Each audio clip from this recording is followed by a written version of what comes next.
We're kicking it with celebrity hairstylist Nikk Nelson, who went from working at Wal-Mart to working the Oscars. Hey out there, it's Lauren Powers, business and marketing coach, sharing stories of bad entrepreneurs turned profitable business owners and how you can learn from our stories to help you grow in your own business. These are real stories, y'all, so it's gonna get real spicy. Pull up, let's get it.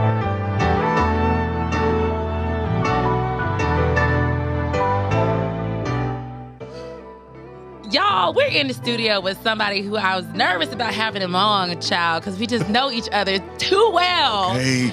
Okay, so he got all big and bad. Celebrity hairstylist Nikk Nelson from Little Albany. Dawson. Oh, it's even further down. No, it's further up, but it's like smaller than Dawson. I've done Albany. Exactly. And you gotta say it. You gotta say it like that, Dawson. He's from Dawson, but he's over here making waves in Atlanta, trying to doing his thing. So, bro, I've known you literally. Since 04 or 5. Like, I had graduated from school and was on the graduate step team. Yes. And do you remember all this? The color pink. I never forget it. I never forget it. Oh my gosh. Shout out to the NLO step team from 04, 05. Okay. But yeah. Yes. And I met you, well, I didn't meet you the first time at step practice. When we reconnected again, it was in DC. Yes. For your Alpha Centennial, yes, because he's my frat brother too, y'all. Yes. So and there you were with your handsome line brother, who I later wound up having he trapped me with multiple kids in marriage. Haven't been able to get out since. Okay. But it's been forever. It's been forever. How many businesses have we had? Oh my God. I had a t-shirt business when we first met. I don't know if you knew that. How many have we had?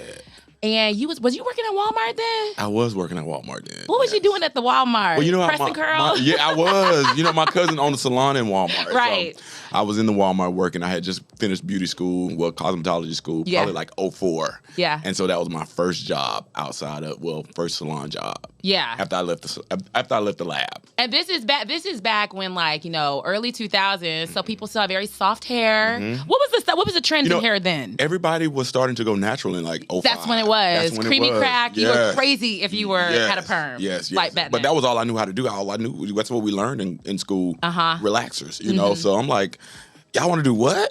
Press. Like, yeah, we doing that. So, I got to get close to the scalp. But you know what? I felt like if I was going to do that, I had to like own it. You know what I'm saying? I remember Berta came in. Do you remember Berta? Herberta Thomas? Of course I know her. What up, Herberta? Berta, Berta came into the shop one day and was like, Nikk, you're going to press my hair and you're going to use this pressing comb and this is how you're going to do it. And I'm like, Berta, I don't know how to press hair, baby. Well, you're going to learn today and blah, blah, blah. So I learned. She taught me how to press hair. And like, you're known for being the press person. Like, between like wigs, we're going to get into all the other stuff, but you had a whole salon based on the press that you were resistant against I was in the Walmart days. Exactly. And ended up naming my salon Press. Right. You we've all been pressed. Like, if you're a close friend of Nick's and you have not been pressed before I had locks, bruh, was definitely pressing my hair. Okay. So we Walmart was short lived. It was not long lasting. It was like 2 years. It was a couple years, but you were learning, right, and Yeah. kind of making a name for yourself in Atlanta, because Atlanta is very difficult. I know if you're just starting out. Mm-hmm. So did you just jump into owning your own salon after that? Oh no. Or what wound up happening? Absolutely not.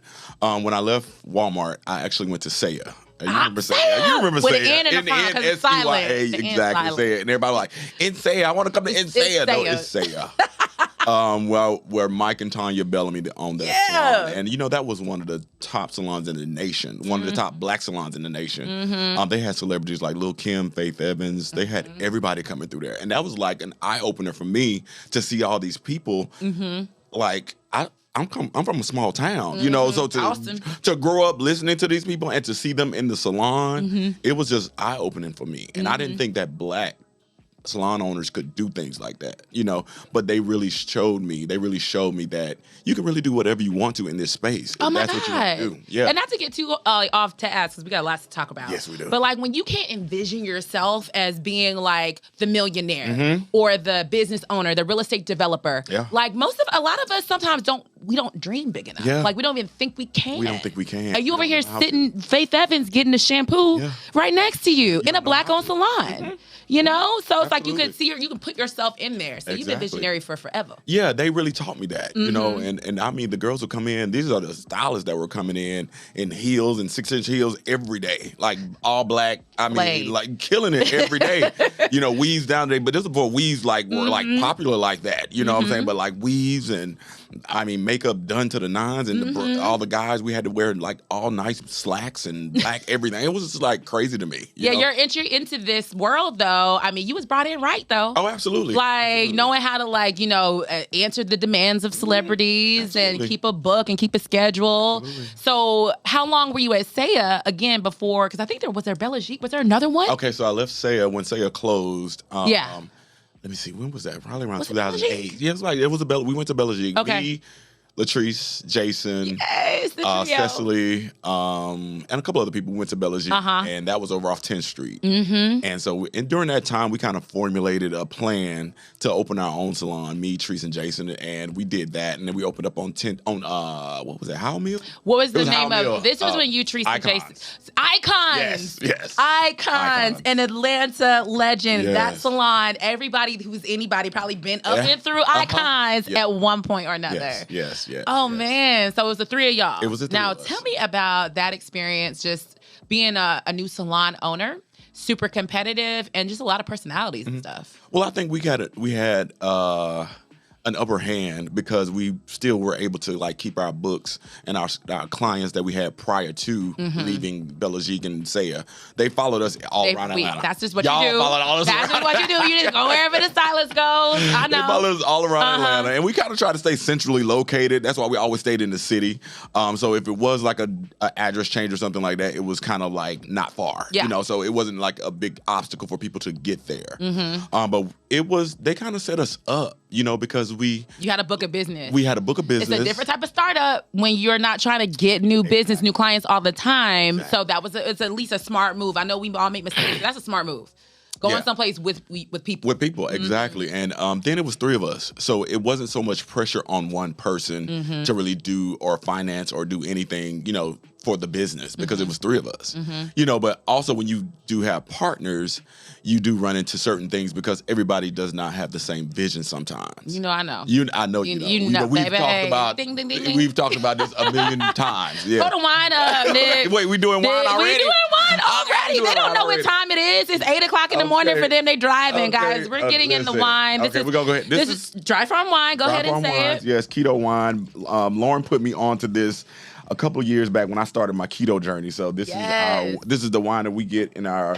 Because we like to drink, but we don't like to be puffy and stuff afterwards. Exactly. So low sugar, like the whole bottle has maybe like 0.2 grams of sugar or whatever. So it's like. In fact, cheers. Cheers. Exactly. Okay. We love being ambassadors, honey.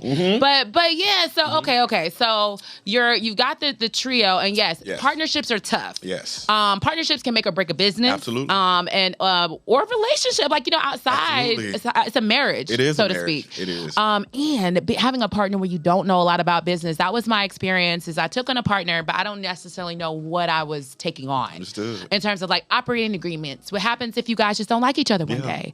What happens or the positive? You make tons of money. You make a lot of money. And then what? Okay. So I love the trio between Jason and Treese. I know. Yeah, y'all are just some of the best people. Tell me how you matured as partners. In that scenario. Well, I think that was such a learning experience for me. I love them till this day. I know. We all had we had our situations or whatever, but I think had it not been for those situations, I wouldn't be where I am. It's funny because, I don't talk about the things that happened necessarily because I kind of put a lot of that stuff behind me, but it really forced me to do certain things. Absolutely. I know me and Treese, we talk about it all the time, or we talked about it or whatever, but we were just going at it one day, and I was like, okay, I'm going to leave and go get something to eat. And there was a Publix like right across the street from our salon.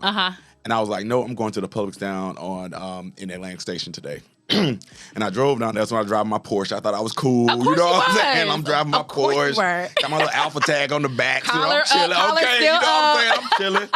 And I'm going down there to get something to eat or whatever. And I pull up to the side, and I I came back out, and this dude just threw the alpha sign up at me. I'm like, okay, what's up, frat? You know, blah, blah, blah, blah, blah. So he came over, he's like, yeah, what you do, man? I'm like, yeah, I'm a hairstylist, blah, blah, blah. You know, my salon is like right around the corner. And he was like, yeah, I got this girl group, and they need a hairstylist. I'm like, okay. When was this? Like, this was like 09. Oh, 09. We're still pretty early. Yeah, this is like right before we closed. Yeah, yeah. Was it 09? Yeah, like 10, maybe 10. Okay. 10. And he was like, I got this girl group, and they're looking for a hairstylist. I just brought them down to Atlanta, blah, blah, blah. I'm like, okay, another girl group. I know who the girl group know. Okay, they were Sophia Fresh, and they were actually T-Pain's group. And so that was my kind of like intro to the whole. Got a taste. My intro to the celebrity world. Because I started working with them. And that was your primary client. I remember. Yeah, because I worked their videos, I did all those things or whatever. And then one day, the lead singer, Scott, came. She was like, "Yo, my homegirl wants you to do her hair." And I'm like, "Who is your homegirl?" You know what I'm saying? Like, hey, what you talking about? She's like, "Yeah." I'm like, "Yeah, my Angela Simmons. She wants you. You know, she wants me to do your hair." Angela who? Angela Simmons. Oh, okay. And, you know, at the time they had the big show. They had Run's House. Exactly. So I'm like, so she's still popping, but that was like everybody knew her name. Right. Everybody knew her then. Everybody still knows her, but like at that time, it was like Angela does not want me to do her hair. You know, that's like, come on now. And so she's like, 09, 010? It's been since 10. Yeah, exactly. Dang, that's a lot of hair. It's been since 10. Wow. And she came to Atlanta, and she was like, I'm at this hotel, blah, blah, blah. I'm like, all right. And she's like, I went through, and we have been together ever since then. And you've been able to create, I know your personality is one that is not just simply transactional. Yeah. I know that you create relationships, honestly, with your clients because they're investing a lot of money in their look and their hair. So obviously you get to know them and take them seriously, but you become friends. Yeah, absolutely. With a lot of these people over the years, right? Which is funny because at this point, you know, I'll do Angela every now and then, but like Angela will be like, hey, we're going to Miami. Hey, we're going to Barbados. And let's everyone's go. like, Nick, oh my God, put me in the suitcase. Take me with you. And I just go. Yeah, because she's my friend at this point. You know, we are definitely close. She's like my little sister. Yeah. You know, so. And she's been rocking with you for so long because you've had your own, you know, various versions as you've grown. I know we're still focused on hair night, right? Because after you left, after you guys closed Icons, every partner went their own way they're very successful with their own clients, right? You went ahead and opened up another salon, didn't you? Yes, I opened up Press. Was that smart? It was, at the time I thought it was. Okay. You know, and I will say I had a very good run with Press. Because I had Press for like 11 years. Remember, we opened our businesses at the same time. And we were like, Lauren, I don't know. Do you know? I don't know. You got an accountant? I don't know. What about property taxes? What? Who cares if I do that? Just get these people in this shop, in this gym. I like, remember, that's it. Bro, listen, like you were still owning Press at the time, and I'm still owning the old gym. You and I was working out one day doing some sort of leg stretch. I said, bro, I think I got to do a PayPal loan. And you're like, I done one of those too. Let me talk to you about it before you do it. Like we have had so many different scenarios that are so similar, even not in the same industry. Yeah, but we were like, I mean, it was like at the parallel. same time. Everything. Oh my gosh! Start to now, like still big vision though. Still, you know, keeping a full book of clients, working and stuff. So, what are some fun things you want to share about being a only solo salon owner? Oh, you know, my God. What was some of your most shining moments in leadership? You know what? I will say the one thing that I did have was an amazing staff all the time. Well, most of the time. The team that does that, yes. Yeah, I had Albert. I mean, I had people that were there for me from the time we opened the doors until the time I left. You know, and I did leave the salon in good hands because it's still there. Oh yeah. Under the, you know, I go up in there and play all the time. Willis and Albert, and of course, I mean, that was the thing about me when it came to like hiring people or bringing people into my space. I learned that at Saya, you know, you want people that are going to bring good energy to your space. Especially creative space. Especially a creative space. And you can't slay no hair with a bad attitude. You cannot, and it doesn't work. And I had that, and I saw that, and I had to get rid of that. You know? Did you know how to manage people, though? Like, for real? I don't think that's a thing that we are all, like, prepared for. Is that for people to, like, actually not do what we ask them to do, or for people to talk back. Like, I didn't go into that thinking I was going to have some challenging leadership issues. That was the last thing on my mind. Because you think everybody is grown and everybody. Absolutely. I'm not micromanaging anything. Yeah, this is your job. Come do your job. No, but they're actually looking to you sometimes for leadership and looking to you to like kind of lead the way. I was not prepared. Oh yeah, absolutely. What was it like for you with managing all them personalities? Okay, I would I will say the good thing about the personalities that were in my shop. Most were great. They were all good. You know, like if I didn't like the way you interviewed, or you could kill some hair, but if I didn't like your energy, just mean. Yeah, if I didn't like your energy, I'm gonna pass. Yeah, I'm gonna pass, and that's just kind of sort of how I've always kind of lived my life and represented myself. You know, like I like being around. I think I'm a good energy person. You straight, you know. You smile a little bit, you know. But I think that's always important, in no matter what business you're in, you know, because it can make or break your business. So, you know, while you were building Pressed, because I mean, this salon is still very well known for like just being this hub for healthy natural hair support. What other businesses were kind of tugging at your heartstrings this entire time? Because there's still Nikk the brand, the individual that stands outside of the brick and mortar. Absolutely. There's, you know, we haven't even talked about the food and the other just stuff that you like doing. You just want to do so many things. I want to do everything. Yes. I do everything, and that's the problem sometimes. I just do everything. It's a good problem to have, because the one thing that I did learn is that when I lost my job at the lab, that day, and Jamal can tell you this. Because they was working at a lab, like a Quest Diagnostics type lab. Me and Jamal had our apartment. My daddy had just got me a brand new Lexus, and I'm like, I walked in that day, and they was like, "Yeah, we're gonna have to let you go." I'm like, "Not with his new Lexus." Not with his, like what? I went home. I was like, Jamal, I lost my job today. So that moment taught me that if my hands work, I'm going to work. And I went to that's when I went to hair school. Oh, is that what kicked it? Because you'd always been interested in hair. Yeah, I was a barber in college. But like that just taught me, like, as long as my hands work, I'm going to work. Yeah. And so, back to just working, I've always been just one who wants to do a lot of things. Yeah, because the Press was at a point where it's kind of like standing on its own. It was on its own, yeah. You know, you didn't necessarily have to be in there. You were being pulled now with more celebrity things, which is a business in itself. It is definitely a business. Managing all those folks. And I tried to handle that myself, but I had to end up getting a manager to do that. Is it easy working with celebrities? It can be. If you want it to be. Yeah. It can be. Yeah. It can be whatever you think it should be, you know. Who's your favorite? Who's your favorite? I can't give you a favorite. Because they'll be like, Nikk, you ain't talking about me. I'm not your favorite, so like, no, I can't do it. I'll tell you, and I'm skipping ahead. I just, as like, you know, a friend and a fan, it's been fun watching you work with our icons from our youth. Yeah. That to me has been right, exactly. You the one right there. Like when you did Brandy. Okay. Listen, and I'm like, this is the person that I thought looked like me growing up, and like, you know, the person that I idolized growing up, the black girl that represent black girling to me. And you just talking to her like she's regular. Yeah. Like you know, yes, come on, Hollywood. Thank you. I need that. Maybe these lights is killing me. The energy's fire in here. That's why it's so hot. But yeah, like what has that been transformative for you? Have you up-leveled yourself because of these icons that you're around? You know what? The first day I met Brandy, I got a call from my friend. She was like, I want you to work on this pilot. And she's like, I can't tell you what it is, but I just want you on it. And I'm like, okay, Visa, you know, whatever you do, I'll be there or whatever. And so a couple of days prior to it, we started getting the call sheets on our through our emails or whatever. And so I'm like, did it say Brandy Norwood? I'm like, okay, well, I know I ain't gonna be in the trailer with them, so I'm like, well, whatever. I'm like, cool, I'll be around them. That's fine. Right. So when we get there, I'm like, she basically goes, well, this is your chair, blah blah blah blah. And she was like, you're gonna do Brandy because you're really good with wigs, and you're gonna do who? I'm like, you say what? And she's like, yeah, you're gonna do Brandy. And so when she came in the trailer, she had already worked with our department head before, and so she was like, Nikk, I don't know you. And it's nothing personal. I promise you it's nothing personal. But I really would like for Elijah to do my hair. I was crushed. And I was like, no, you okay. Didn't. But, like, let me catch you here before she leaves. I'm like, no. I said, I don't take it personally. That's fine. And so Elijah had Eve. He had Eve. And so it's like, how do you? And Queens. It was the show Queens. The show Queens, yeah. And Eve. The show was a very wig heavy show because we had to go back and forth to the 90s. You know, it was just so much we had to do.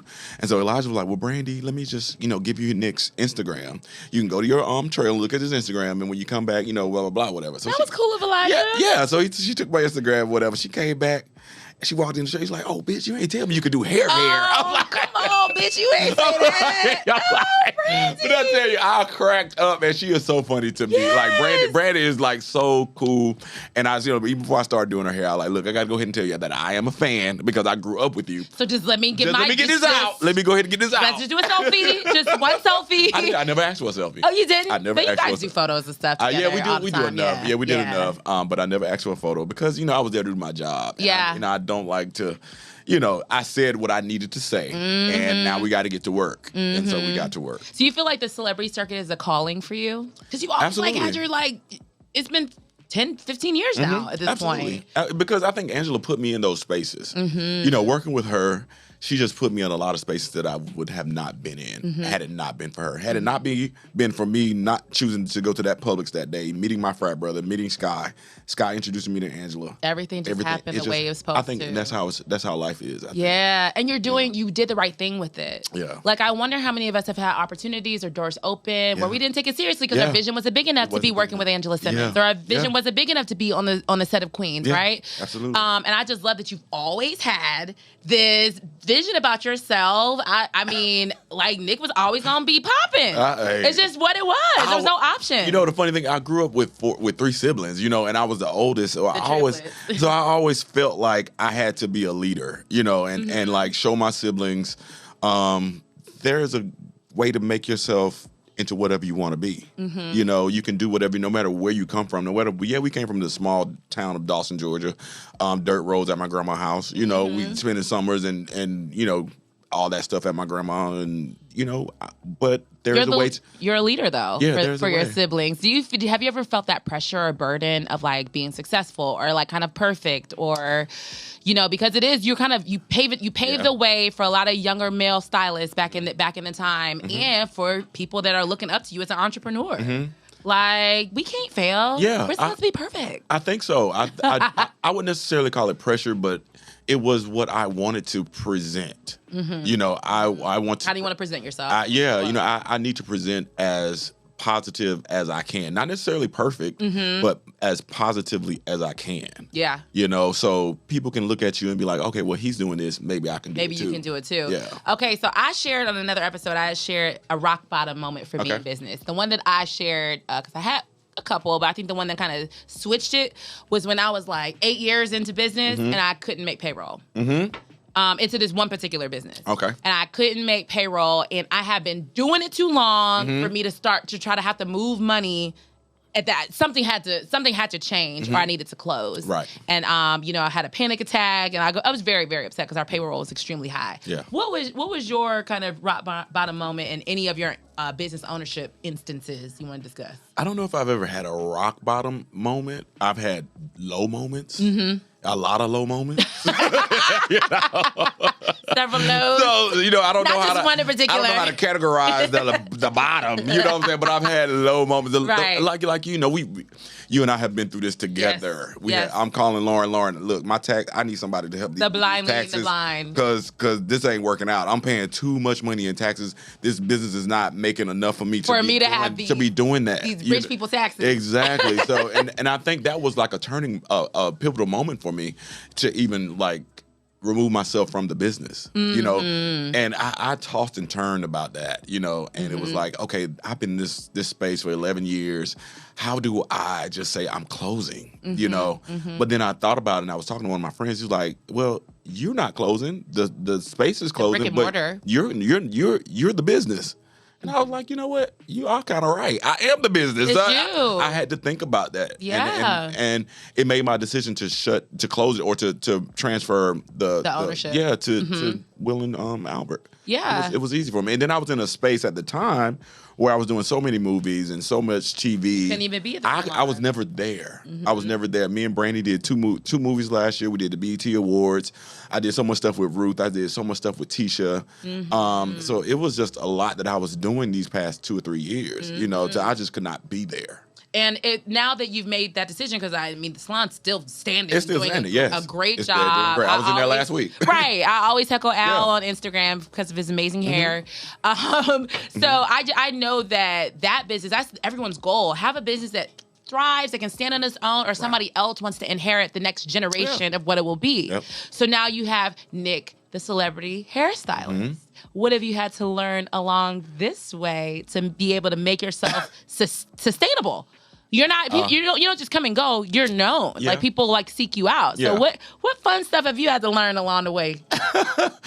I think that people are just people. That's one of the things that I've learned, and I am fans of most of the people that I work with now, and I am a fan of all of them, to be honest with you, because Tisha, and she'll tell you. How can you not be? Listen, because you remember my 40th birthday party. I know. It was dedicated 90s. to school. It was dedicated to school days. Yes. The whole my whole the 80s and 90s. Yeah, my whole 40th birthday party, and my frat brother AJ did our shoot and superimposed me and Tisha together on that shoot. Before you were working with her. Before I was working with her, yes. You made the shoot. This is like this manifestation. I'm telling you. You got to go over to Nikk Rock's hair. Go over to his Instagram and look at this photo of him. Yes. Listen, it was literally before he even met her. Had no idea, had no inkling that I would ever. But he wanted to be on the cover of school. It was a School Days? School Days, It was the cover of School Days. This is my favorite movie. They cropped out Nick's head and put him on the cover. Yes. Right next to the person that is one of his regulars. Now one of his regulars. My homegirl. Yeah, she was my homegirl. Yeah, she was my homegirl. Yeah, and I know that because we do like kind of covet these celebrities and put them up on this pedestal, I know sometimes we don't want to charge them. Sometimes we don't want to, treat them, like how we would any other business person. How have you kind of learn how to navigate that and still maintain good boundaries and relationships? That's why you have managers. Amen. You can't when you get in your own way. Listen, you outsource. Listen. My manager handles everything from this is when Nikk is available. This is how much he's charging. Amen. This. And I do nothing but show up. And you probably make more money doing it that way. I show up and do my job. Right. I love it. You get to stay in your creative space. You're not people management, so like invoicing and things like that. I don't want to do that. Schedule is fixed. I don't want to do You can still be dad and husband and all the fun things that you created time for yourself. Absolutely. I tell you, this is like after COVID, the whole pandemic thing. The panorama. The panorama. This has definitely been the space that I wanted to land in. When I did just make the decision to close the salon or to transfer it, this is the space that I wanted to have time to do things with my son, to do my things with my family, to still work, still make money, still create new ideas and new opportunities for myself, which is why I started doing the food stuff, because I've been... Should we go there now? Are we ready for that yet? Because there's the health and wellness side of Nikk. Yes. He's a multipreneur, y'all. So having open salons and, worked on set and now in the celebrity space, you have this massive weight loss on your own. Tell us about the evolution of that, Nikk, because it kind of coincided. It really was the growth. Let me tell you something. It was so haphazardly, like it was like what? Fell into it. Because I'm a cook, and I've always been a cook, and Jamal can tell you that too. I'm cooking in the house, I'm doing everything, apartment, but I learned from my grandma, my mom, so I've always been able to cook, but I was always overweight, They can't do both. Yeah. They don't work well together for very long. With Southern cuisine, it's going to be the fried chicken. How much of that can you actually eat? Yeah. Exactly. But, and when the panorama did happen. The panorama, y'all. It hurt us all. I made a choice that I was going to lose weight and I was going to at least maintain, because I've lost weight before plenty of times. You know what I'm saying? Do it together, we do everything together. I know. We do everything together. Cheers to years of ups and downs together, and look at us now, Lord. Okay. But, I made the decision and I was like, you know what? I'm going to give this keto thing a try. Yeah. Everybody kept telling me about it. You should try it. Okay, I'm going to Because you had some thyroid issues, too, that affected the way that you eat, honestly. Exactly. Yeah. I had my thyroid taken out in 2010. 2010. And of course with that, you just have to watch and monitor everything because you can blow up like that, So I needed something that was going to be sustainable, that I wouldn't be like, okay, I'm missing out on drinking. Oh, yeah. Or I'm missing out on good desserts that I want to have.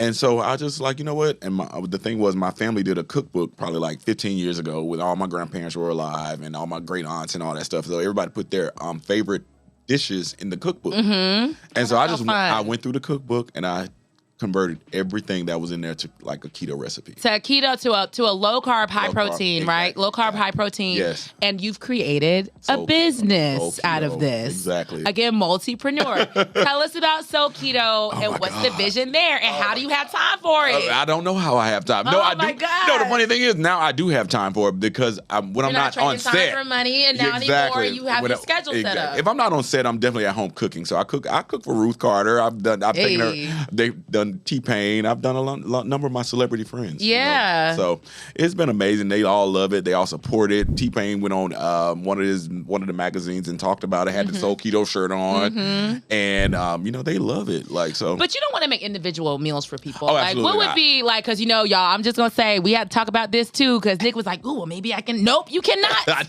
You cannot start making individual meals. No. But you've created this community, and just the sharing of recipes alone. I mean, that's super cool. But what is your bigger picture vision for Soul Keto? The bigger vision is to actually have a brick and mortar. Actually, I will go back into that space of doing a brick and mortar. I'm not sure how big I want to make it. A restaurant, right? Yeah, restaurant. Maybe a to-go type of situation. Come in and pick up your food. Yep. But we just got trademarked, which took about 2 years. People think that like it's like so easy. It's snap your fingers and get trademarked. No, if you have a brand that you really want to protect, y'all, and have big vision for it, do it the right way with the proper attorneys and things. If you really want to make this thing, and it's a contract now with yourself. Exactly. Now that you trademarked this, now what? Exactly. So we're definitely going to do a brick and mortar restaurant. Okay. My vision is to actually put these close to mostly fitness centers. Yeah. Like places where like a progressive, active. Because when you think about it, as a person who lost 45 pounds, I know me going to a LA Fitness, when I walk out, I'm like, okay, well, now what do I eat? Because I'm hungry. I'm hungry. But when I walk out, all I see is McDonald's or Burger King or all the fast food restaurants. Convenient foods just historically just aren't healthy. But that's what I want. I mean, I want to make Soul Keto convenient for people to come out and walk out and be like, oh, I can pick this up. And it's still within my carb range or my calorie range or whatever, and it's right there. I love it. And I know you probably know other restaurateurs and other people because you don't have to start this off where you don't know nothing. Like in one of my other episodes, I said, follow the rule of 20 this is my rule of 20. You ready? I'm ready. If you have a new business idea and you don't have 20 people that you think can help you or will buy from you, don't do it. Okay. So I know you got 20 people that will buy from you. They actually want you to cater and do a lot of things you don't even do. I'm telling you. So, but that matters though, because you actually have the right, people who've owned restaurants. You have the celebrity support. Yes. You've got ability to get on TV if you want to. You have 20 people. You feel like you got 20 people that you can help. You can put me down. I'm coach. You know that. Oh, so, done. We got account check. Okay. No, we don't. I happen to know someone who may or may not be in the room. And they looking for some, people with formerly bad accounting, right? Because we fixed it, Jesus. Right? Okay. Right, Nick? Okay. But I'm just saying, though. So with the Soul Keto product, you wanted to possibly do a brick and mortar, but you've got the support. And anyone out there, Nick is just as visionary as we all want to be.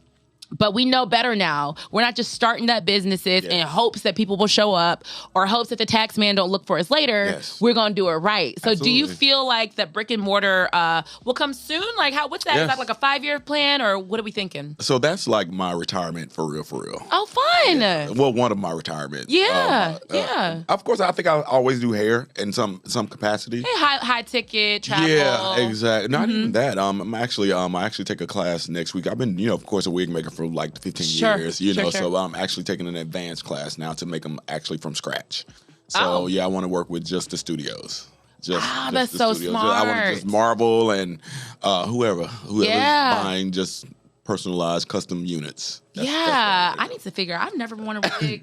But I feel like we could probably break that down. Maybe we can break that down. That's we can break that thing down. So I can change if I want to change. But you want to go on like basically the product side with the wigs, and just on bigger scales. Exactly. That'll free up more time for you, right? Exactly. Yeah, and then Soul Keto will be coming. And Soul Keto. So I feel like Soul Keto is something that I could actually pass on to my son, or something family that can come in and you know, run it. You know, whenever I'm not here. Yeah, you know? And that's the goal to have businesses. When I'm on my island chilling. Can come on my island? Can we all like this whole working thing? I'm telling you, we tired. We've been doing it long enough. Right. We have been doing it long enough. So I know this was a question I asked Headcrack when he was on because he's his own. He's a brand just like you are, and I said, well, how can you pass on the Headcrack brand? Like, what happens when Nikk Rock's hair actually stops doing hair? Is there anything that you're thinking that's more sustainable? Like, is it the wigs? Is it something someone else can do that you don't do? Of course, I got multiple things going on. Of course, a product line. Yeah. That's definitely working your way out the business. Yeah, that's working my way out the business. Out the chair, so to speak. Well, I've been out the chair, but not out the chair, but you know. I get it. Yeah. But yeah, definitely products. And you know, of course, I have a science background, so of course that kind of plays into me formulating the actual products. Yeah. So that's why it's been taking me such a long time, because when it comes out, you're doing it yourself. It has to be right. You know, so everybody's like, well, we need product, we need this, we need that. Well, I can put a label on anything if you want me to, you know, and sell it to you. Yeah, but no, because I do have the science background, that's why it's taking me a little bit longer. Yeah. To put that together. Are you going to get some hair growth stuff for everyone's edges? You know, edges are the thing. You know, like if you're not putting drops in your edges, like you're crazy. Listen, that makes me go into the science of growing hair, you know, and it don't work like that. It does not work like that. You know, people, I don't want to knock nobody's business, so I won't say nothing. I'm not saying anything. But you're going to have your own absolutely, products. Absolutely. That's always in the works. That's been in the works for about a year or two. So I'm really, really big for folks that are in the service businesses that, you know, do hair, do nails, products. If you don't have products, like, you should not be sending us out of your chair to go on Amazon or buy things elsewhere. Right, absolutely. So I'll be excited for your products when they do come out. And any other projects you want to let us know about, sir? Oh my God. What's on the horizon this year? You know what? I got so much going on till a lot of the projects I can't really talk about just yet because they have the contracts have not been signed. Okay. But there's a project coming up hopefully coming up in New York for about 3-4 months. So yeah, it's been some amazing things. I'm so proud of you, Nick. Look at you, Nick. I know, man. It's been, you know what, this has been a roller coaster or whatever, but I think we take the ups and the downs together and we just go through it. We do. You know? And I feel like that outlook of, I know I'm doing the right thing. I know I'm in the right seat in the car. I know I'm serving the right audience. It has to work. It got to work. Like, and if there's something in me that is making it hard, who I need to talk to or whatever to try to, like, you and I would be talking to each other. Always. Like, I don't know. I can't figure it out because Lauren, please help me. I have no problem being popular. No problem creating sales. None. But it's the whole keeping of the money. That's the problem. And I think that's why when you told me about the podcast and it's called Bad Entrepreneur, it's time. I'm like, that is me. I am a bad entrepreneur. It's we. But Lord Jesus, we made it through. We come on, somebody. High five. We made it. Yes. We paying tuition things. Let me tell you. We doing things. And I'm just saying, we made a life off of our God-given talents and abilities. Absolutely. And that's ultimately what entrepreneurs want. Absolutely. Is to get out of the rut and get to the point where you're happy. You're happy. Yeah. You're doing things that you're happy. That make me happy. Yeah, that make you happy. And that just feeds more creativity and it allows more people to see our gifts. Yeah, absolutely. Right? Absolutely. I'm so proud. Thank you, From man. Wal-Mart to the Oscars. Man, the Oscars. Oh my God. Yeah, and tell us about, like, because you've now had a couple opportunities to be on the Emmys and the Oscars. So I was on the long list for the Emmys when we did Queens. Yeah. Didn't make the short list. That's okay. But it's okay. But you know, that was my first time being. How many people can say they're on any list at the Oscars? Come on, I'll take it. Take it. Right. Yeah, I'll take it. And even for the Oscars, when Ruth decided, when she got nominated, we wanted to do an ode to Wakanda, the actual movie, because it was very Afrocentric, and so we were thinking like hair. Just thinking, I'm doing her hair one day. I'm like, I think you should do locks again, and she was like, well, okay. She's like, I already have a lock wig. I'm like, no. Not mine. No, we got to do you another lock wig, and the one she had was amazing. Don't get me wrong, it was amazing.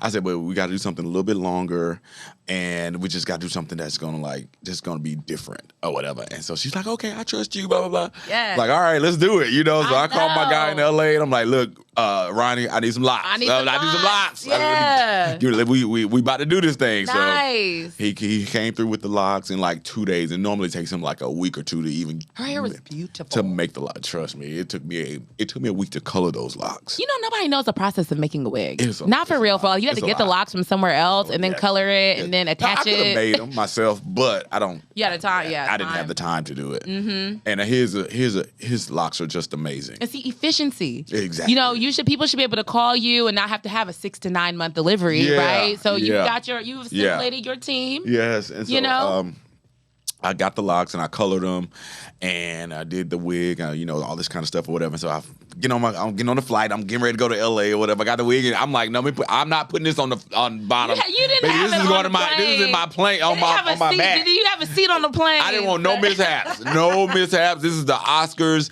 This is going to be like televised for the world. Yeah. I have no time for no mistakes or whatever. So when I get there, I go to Ruth's house on Friday because she had a Oscar party on Friday, and so I'm sweating. I'm just like, oh my God, I hope she likes, because she hadn't seen anything or whatever. And I'm like, okay, I hope she likes it, Lord. Please just let her like it. Just let her like it, Lord. And I walk in, I pull it out the bag. She's like, oh my God, I love it. She's like, but you think it's too dark? I was like, mind you, it took me a week to color the hair. So I was like, I said, I tell you what, Ruth, just wear it tonight and see how you like it, see how it goes with what you're doing or whatever. And she was like, okay, I'm wearing it tonight. So she wore it, put it on her. She loved it on. And I was just like, oh my God, I just love it. I love it. Know. It's like, but it's just the bottom, I'm like, okay, don't worry about it. Baby, don't worry about that. That is nothing. As long as you like this hair, I don't care. Let's work. So she came back the next day or whatever. I said, look, Ruth, I'm coming over. I'm going to lighten up the rest of the hair. I'm going to lighten the whole thing or whatever. So that's what I did on Saturday. All my whole day Saturday, I was at Ruth Carter's house. Come on. Coloring that wig. That's a fun. And were you having fun while you were doing it? Because Ruth, let me tell you, she is so cool. Mm-hmm. She is one of the nicest celebrities, because Ruth feels like she's just one of us, because she does behind the scenes stuff. Mm-hmm. She's like, I'm you guys are hairstylists, makeup artists. I work just like y'all. And you got her ready for her day. Now, so on once the wig got done and all this kind of stuff. Now, mind you, I could have put the locks in her real hair, but, because she just has, she has hair. But I just, I'm like, wig would be easier. We can style a little bit more or whatever. So on Sunday comes, we get there early. And so, mind you, it was me, I'm her Atlanta stylist, and it was her LA stylist also. Mm-hmm. So it was a tag team situation. Mm-hmm. And it was, because he called me the night before. He was like, man, I'm so glad you're coming. It takes a lot of the pressure off me. I'm like, I'm glad you're coming, because it's the pressure off me. Like, we going to do this thing together. For the award. We're going to do this because this is the Oscars, and I never in a million years thought yeah, that you got to dream bigger. I have been, but, I didn't think I would make it that far. And you did, and I want to say, was that when you got the local Atlanta news? Is that when they picked it up for the interview? That's when it was the DC news. Actually, it wasn't even Atlanta. DC news. It wasn't. Atlanta ain't even called me yet. That's okay. Atlanta gonna see you. You know what I'm saying? They gonna find you. No, Atlanta ain't. But yeah, you got recognized on the local news in DC. I went to DC and I did an interview with Marissa. She's a Sora also. Yeah. But yeah, I went to DC and did an interview with her, and we just had a good time. And even at the Oscars or whatever, it was just one of the moments that I will always remember and always cherish, because it was a moment that I never thought I would have. It was amazing. When I say, like, I know Jamal over here in the corner, like we're watching the evolution. We all want our friends to win. We all do. At least all do. The people that we keep around, we